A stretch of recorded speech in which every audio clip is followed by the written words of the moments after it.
No silêncio da madrugada, quando as sombras se alongam pelas paredes e o vento sopra sutil entre as frestas das janelas, existe uma sensação peculiar de isolamento. Estar sozinho em casa pode ser um convite ao descanso, à introspecção ou até ao lazer despreocupado. Mas para alguns, a solidão pode ser o palco perfeito para o inexplicável, para o medo que cresce e se contorce nos cantos escuros da mente. Era uma noite fria de outono, e Lucas, com seus 16 anos, se viu sozinho em casa pela primeira vez. Seus pais viajariam a trabalho e retornariam somente no dia seguinte. Ele, ansioso para experimentar a liberdade, prometeu que ficaria bem, garantindo que sabia cuidar de si mesmo. Com a casa toda para ele, planejou assistir a filmes, pedir comida e talvez até ligar para alguns amigos. Mas, à medida que a noite avançava, a empolgação cedeu espaço a uma inquietação crescente, uma sensação de que havia algo de errado, embora não soubesse explicar exatamente o que. A casa de Lucas era antiga, construída pelo avô dele décadas atrás, com corredores longos, portas de madeira pesada e janelas grandes que rangiam ao menor sopro de vento. No início, ele se distraiu facilmente. Ligou a televisão, aumentou o volume e tentou não reparar nos estalos do piso, nem no som do vento assoviando por entre as telhas. Mas mesmo com o barulho do filme de suspense que assistia, já não conseguia ignorar a impressão de que não estava tão sozinho quanto pensava. Por volta da meia-noite, ao trocar de canal, Lucas ouviu um ruído vindo do andar de cima. Era um passo? Talvez sua madeira dilatando com o frio, pensou, tentando se convencer. Mas poucos minutos depois, ouviu outro som, dessa vez mais intenso. Algo como o arrastar de móveis. O coração acelerou. Levantou-se devagar, caminhou até a escada e olhou para cima. O corredor do segundo andar estava mergulhado na escuridão, iluminado apenas pela tênue luz da lua que entrava pela janela do quarto dos pais. Decidiu ignorar voltando à sala, tentando se convencer de que tudo não passava de sua imaginação. Pediu uma pizza na esperança de que a comida e a presença do entregador pudessem dissipar o desconforto. Quando a campainha tocou, Lucas sentiu um alívio imediato. Abriu a porta rapidamente, mas ao pegar a pizza das mãos do entregador, notou que ele olhava de maneira estranha para o interior da casa. — Está tudo bem aí? Perguntou o rapaz, talvez percebendo o nervosismo de Lucas. Ele sorriu, respondeu que sim e fechou a porta, mas a pergunta ficou ecoando em sua mente. Sentou-se à mesa da cozinha, mastigando mecanicamente. O relógio marcava 1 da manhã quando as luzes começaram a piscar. Primeiro foi só um breve apagão, mas logo as lâmpadas piscavam como se alguém estivesse brincando com o interruptor. O medo crescia, e Lucas decidiu ligar para os pais, mas o celular estava sem sinal. Tentou o telefone fixo, mas a linha estava muda. O silêncio era opressor, cortado apenas pelo barulho do vento lá fora e os estalos vindos do segundo andar. Decidiu então subir para o quarto, determinado a se trancar até o amanhecer. Pegou uma lanterna e subiu cada degrau com o coração batendo forte no peito. Ao chegar ao topo da escada, o corredor parecia mais longo do que nunca. Caminhou até seu quarto, mas antes de entrar, ouviu claramente o som de uma porta batendo no fim do corredor. A porta do sótão, que ele sabia estar sempre trancada, agora estava entreaberta. Por um momento ficou paralisado. O que poderia estar lá dentro? A casa era velha, mas nunca ouvira relatos de invasões ou histórias de fantasmas. Mesmo assim, sentiu um frio percorrer a espinha. Lutando contra o pânico, fechou rapidamente a porta do quarto, trancou-a e se jogou na cama, tentando se convencer de que tudo era fruto da imaginação e do medo de estar sozinho. Mas o silêncio foi quebrado novamente. Agora, passos. Passos lentos, arrastados, que pareciam se aproximar cada vez mais do quarto. Lucas segurou a respiração, ouvindo o som de alguém ou algo caminhando pelo corredor. Uma sombra se projetou sob a porta, imóvel por alguns segundos.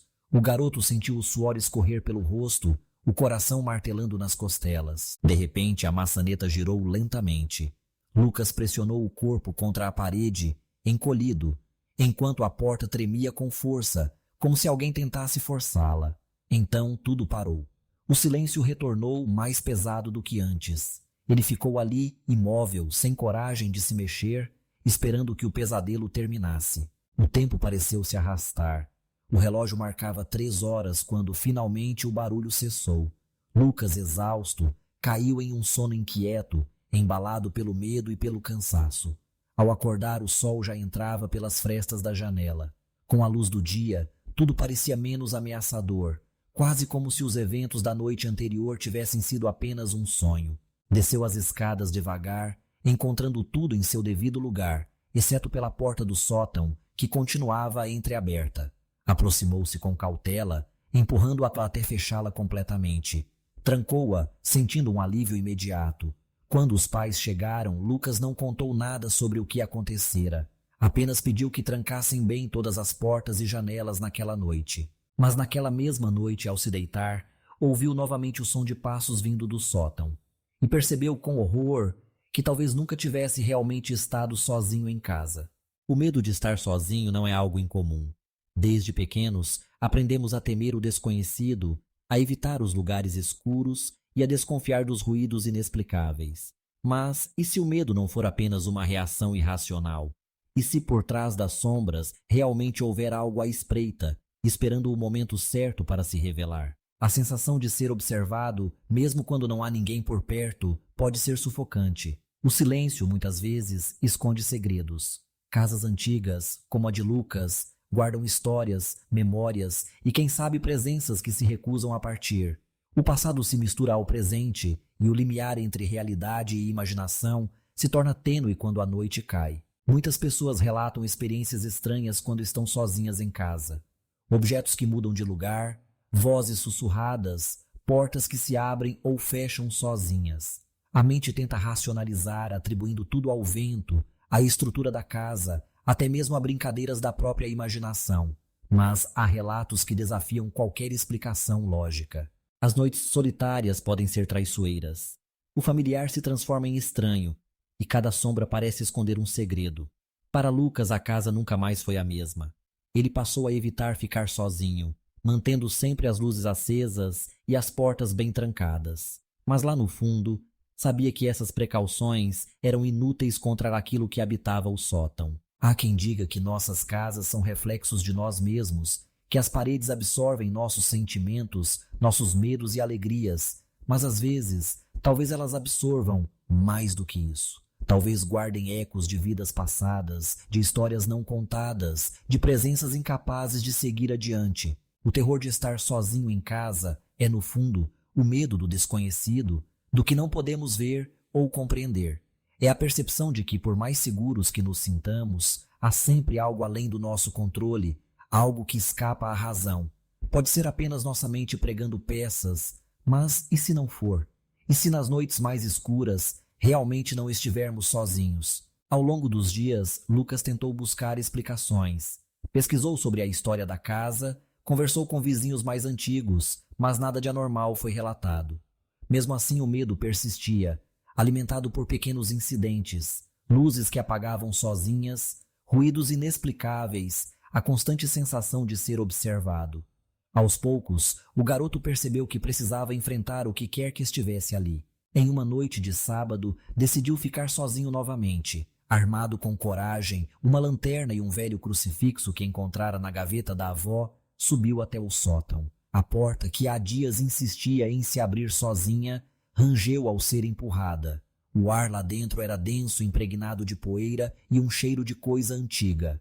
Vasculhou cada canto, iluminando com a lanterna, mas nada encontrou além de velhos baús e brinquedos esquecidos. Quando já estava prestes a sair, ouviu um sussurro atrás de si.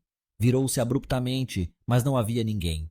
O sussurro se transformou em um gemido, um lamento que parecia vir das paredes. Lucas, tomado pelo pânico, correu escada abaixo, jurando nunca mais voltar ali. Desde aquela noite, os fenômenos cessaram. O sótão permaneceu fechado e a casa voltou ao seu silêncio habitual. Mas o medo deixou marcas profundas em Lucas. Aprendeu que o terror mora nos detalhes, no que não conseguimos ver ou explicar. E que, às vezes, a pior companhia é o próprio medo, que cresce e se alimenta da solidão. A experiência de Lucas é um lembrete de que o desconhecido está sempre à espreita, pronto para se manifestar quando nos sentimos mais vulneráveis. Estar sozinho em casa pode ser uma experiência libertadora ou aterradora. Tudo depende do que carregamos dentro de nós e do que estamos dispostos a enfrentar. Se algum dia você se encontrar sozinho em casa, e ouvir passos onde não deveria haver ninguém, lembre-se da história de Lucas. Talvez seja apenas sua imaginação, ou talvez, só talvez, haja algo esperando no escuro, desejando não ser esquecido. E então a casa silenciosa pode revelar seus segredos, mostrando que no fim das contas, nunca estivemos realmente sozinhos. O medo é um companheiro antigo da humanidade, moldando comportamentos, protegendo e ao mesmo tempo limitando. Mas o verdadeiro terror não está nas criaturas sobrenaturais ou nas lendas urbanas, e sim nos cantos escuros da mente, nos pensamentos que surgem quando as luzes se apagam e o silêncio impera. A solidão, em sua essência, é um convite ao desconhecido, uma porta aberta para tudo aquilo que evitamos encarar à luz do dia. E assim termina a história de Lucas, ou talvez apenas comece. Pois, enquanto houver casas antigas, noites silenciosas e corações inquietos, haverá sempre espaço para o medo e para o mistério. Afinal, nunca sabemos ao certo o que se esconde na escuridão ou quem de fato permanece ao nosso lado, mesmo quando pensamos estar sozinhos.